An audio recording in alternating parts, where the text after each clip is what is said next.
Yep, I've just been videoing the butterflies in the garden. I've spot. Oh, look right there on the ground. Can you see it? It's well camouflaged. Right over there. See if I can get closer. It's brown with yellow speckles. There, can you see it? Right there. Isn't that gorgeous? Absolutely beautiful. Quite a few butterflies today, even a blue one, but I have a feeling it's not a butterfly but is a moth instead. A blue one. It's a very small one, and when the wings are closed it's almost a silvery blue with tiny little speckles on it. And I got some photographs of that. I'll put them on Facebook, but it's disappeared now. Every time I try to capture it, it disappears. Oh, but it's lovely out before it rains. I'm going to have a go putting some washing out on the line, enjoying the outdoors for a little bit longer. And I'm off. It's not a very long video, but oh, look at that, hoverflies and things all over. They're absolutely everywhere. You can't see very well with this camera, but the flying insects are absolutely everywhere. Bumblebees, hoverflies. Oh, there's a wren right on the fence. A wren, and he's talking to me. Look, isn't that gorgeous?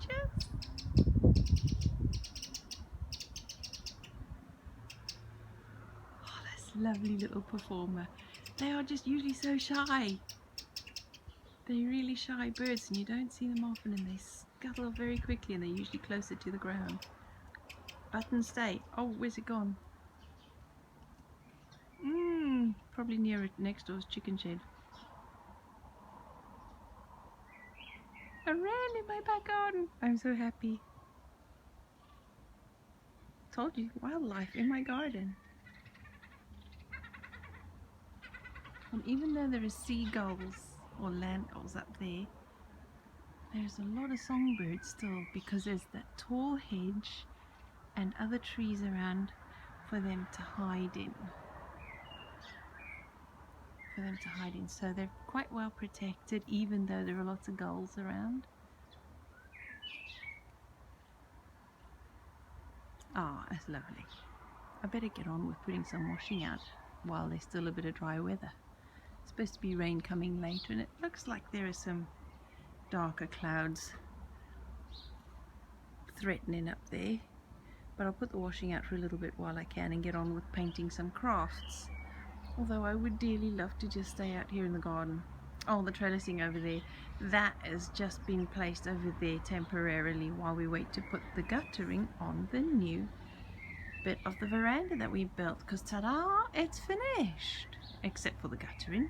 We've put the framing up and the roof in, and now we just need to put guttering up and pretty up underneath so we can sit there and enjoy being in the garden. Oh my goodness, look at this. This is just from the rain we had over the weekend. That Smithy tub planter is absolutely full. Almost, well, not full, but it's more than halfway full. Oh, and there's some flying insects in there. Let's rescue them quick. They look like good guys as well. Come on, off you go. Yeah, go on then, and do your jobs.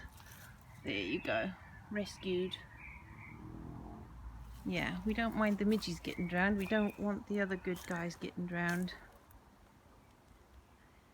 Oh, everything has just sprung into life. It's fantastic. These lamb's lettuce are going to flower nicely, so I'll leave them for a little bit longer and let the insects, the pollinating insects, feed off them and pollinate them, and hopefully we get some seeds that will just self-seed and cover the ground like a green manure. I'll just plant the corn in between it when it's ready, because obviously over there you can see the dog, or is it neighborhood cats, have been walking through and scratching in there. So the sooner we get stuff in the ground, the sooner they'll stop going in between it. We need to keep the ground covered. The onions, I don't know if you can see through the net, but they have sprung up nicely, so I'm glad about that. It's time to get the carrots sown in between each of those rows. Oh, just listen to the birds. My comfrey is sprouting nicely there underneath the chair, so I'll have to move the chair soon. And you know that plant, I said I wasn't sure what it was because it just sprung up. When I looked at it the other day, I saw a seed, a stone that resembles to me apricot. So it's either a nectarine or more likely an apricot because it's smoother than a peach stone. So I'm wondering if that's an apricot. And if it is, well, it's growing. I doubt we'll ever get any fruit off it because I don't know if it needs another one to pollinate. But it's growing, so I'm just going to let it do its thing. So that's a nice surprise. It must have been an apricot I'd eaten and just stuck out somewhere. I like happy accidents like that. That's lovely. Tidied up the pond a bit of all the green algae that was in there, and only 2 of the swan mussels have survived. I think it was a bit cold for them. I'm going to move this pond and change the size and depth of it to that corner there, because this spot is not going to be a chicken run, I've decided.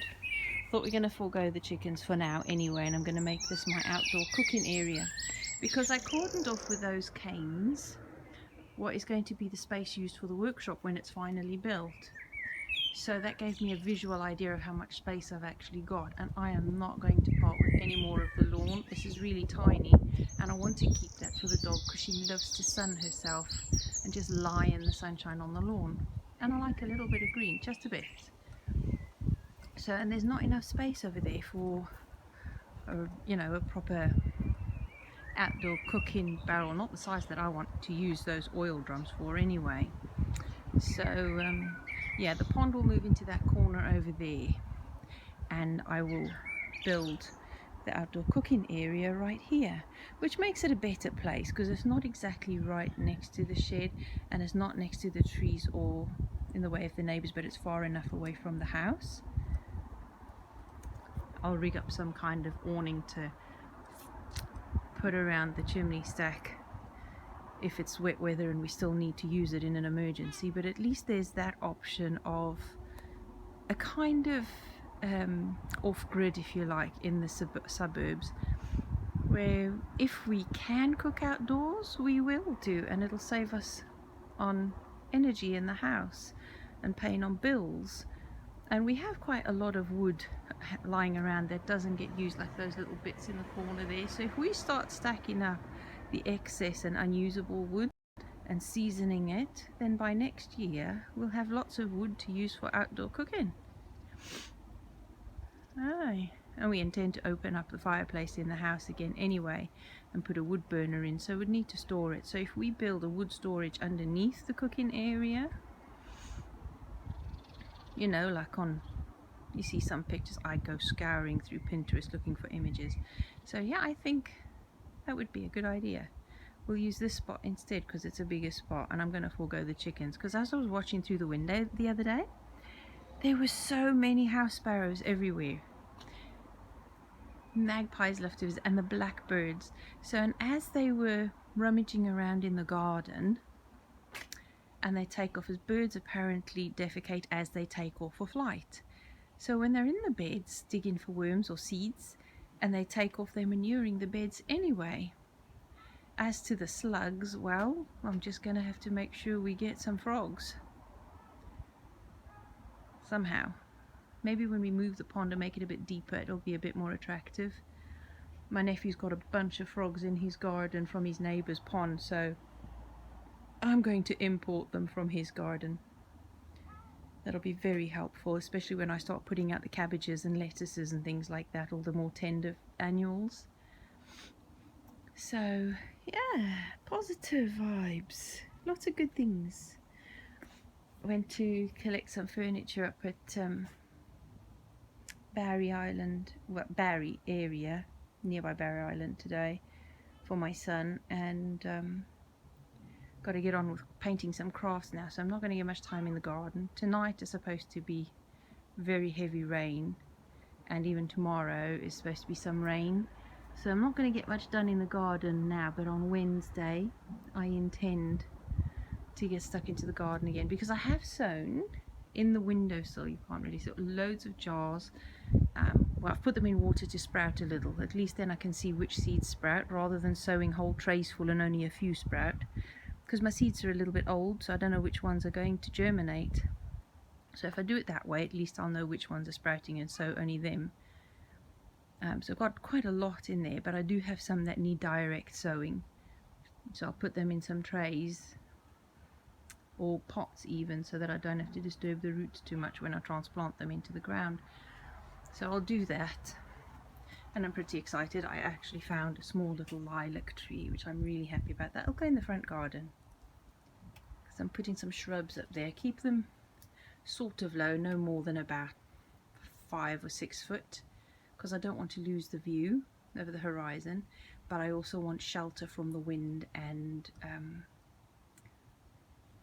I want more growth, more plants, sort of a miniature kind of woodlandy foresty thing going on there. But it's obviously not, it's calculated and made, it's not natural, but it's a semblance of one in a suburban garden. I'm pretty happy that everything's growing. Oh, and on the shed there, those tin cans that I made into planters and put on wood, I've started painting them. They're all going to be that colour. Just a bit of brightness, and the strawberries will go in there. And I've got some baskets on the wall there. They will have some tub and basket plants in there. There's 2 more to go up. And window boxes. That smithy tub will have holes put in, and I'll put a grape in there. I'm not quite sure yet, because the back of the area there, when it rains, it does still get quite a bit of rain in there, so probably a bit of wind as well, because that's kind of the northeast aspect, facing northeast over there.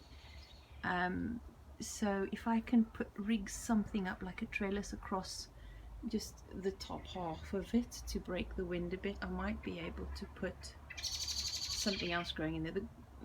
Yeah, because neither the grapes nor the kiwis like the wind. They need shelter. But they're doing great behind the shed, actually. That I'll go show you quick. I'm going to run out of battery very quickly. But I was going to show you quick. The kiwis are just looking brilliant behind the shed. They like it there, but that's no good. Look at that, sprung back into life. The Arctic kiwis. So yeah. And look at that, this year there are loads of flowers on that japonica there, the false quince. I had tried to use some of the fruits, was it last year or the year before?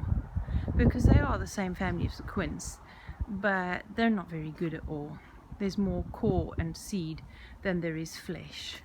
So I'm going to invest eventually. I've had it on my wish list at Sutton's for 2 years already. I just couldn't afford it.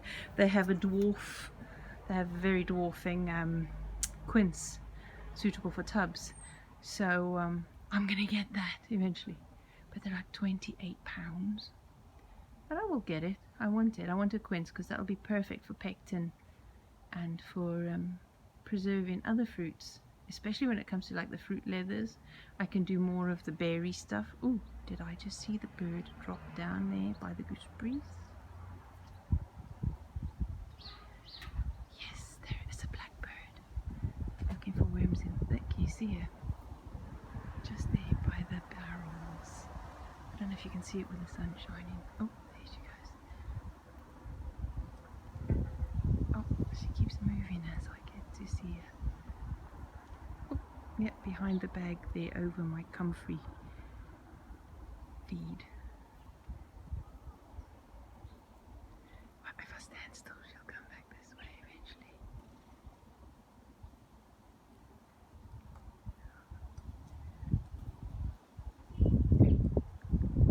There we go. Can you see her? Oh, she's hidden back again behind the boards.